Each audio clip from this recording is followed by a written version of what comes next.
Guys, sa video nito, magsa-sound test lang tayo. Titingnan natin kung yung ganitong setup ng speaker sa amplifier ay kumusta naman yung sounds niya. Kasi ano lang to guys subwoofer tsaka tweeter. Eh di ba, kapag two-way dapat woofer tsaka tweeter.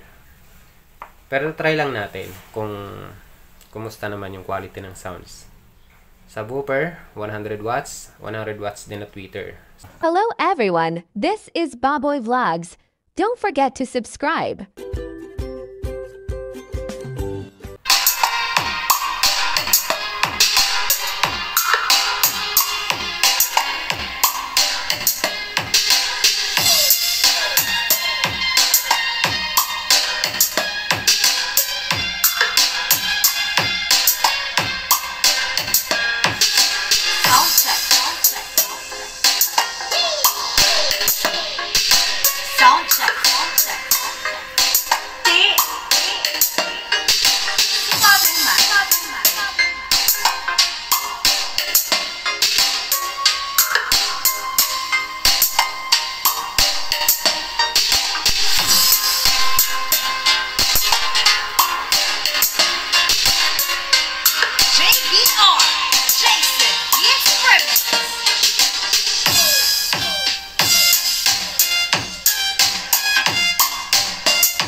So, maghanap lang ako guys ng sounds na may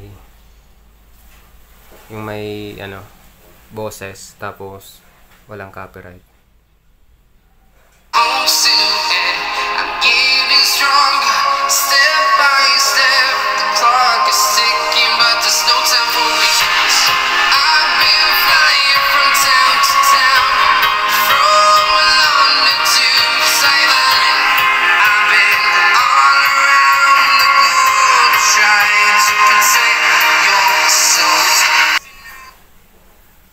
Medyo mahina guys yung vocal, 'di ba?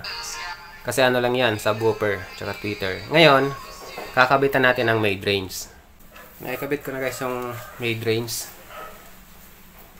So, try natin kung gaganda ba yung quality ng sounds tapos yung vocal niya.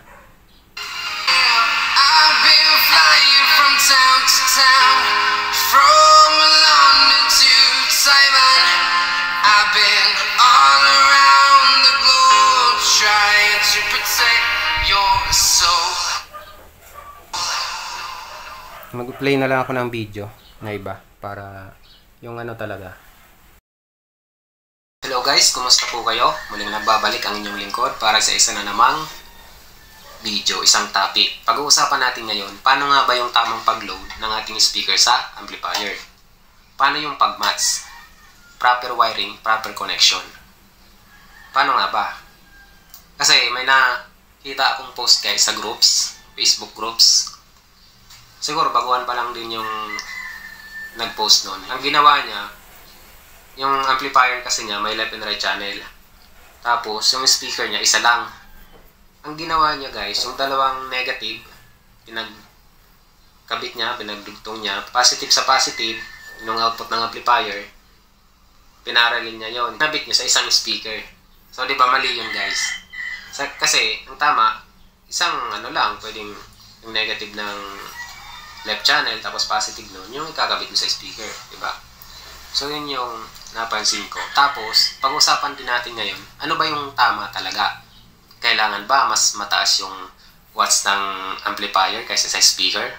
O kailangan mas mataas daw yung watts ng speaker sa ating amplifier? Hello everyone, this is Baboy Vlogs. Don't forget to subscribe. Diba guys, kapag mayroong mid-range, madidinig mo talaga, malakas yung vocal. Mas maganda, diba? Ngayon, itatry natin tanggalin yung mid-range. Ang matitira dyan, itong subwoofer tsaka tweeter. So, tatanggalin ko.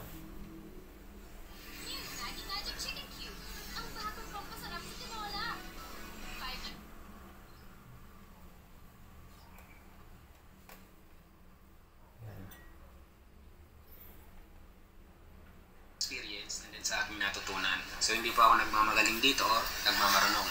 Kung sa tingin nyo po ay hindi kayo sang-ayon, pwede nyo pong i-research. So mag-start na po tayo. Kung nakikita nyo po, ang hawak ngayon ay itong mini amplifier. Di ba guys? Audio amplifier. May left and right channel yan. Pakinggan nyo Tapos meron tayo dito Kakabit ko speaker yung na mid-range. Broadway 6.5 inches. 20 to 50 watts yung power range niyan. Itong amplifier na to guys, Ito, may mid-range. 20 watts daw to, RMS. Yun yung nakalagay dun sa details, specification. No. So, ang tanong, paano ba yung tamang pag-match? Ano yung speaker na ikakabit natin dito? Ang sabi ng iba, kailangan daw mataas ng 50% sa speaker. So, yun po talaga guys, yung sang-ayon ako na sa tingin ko tama.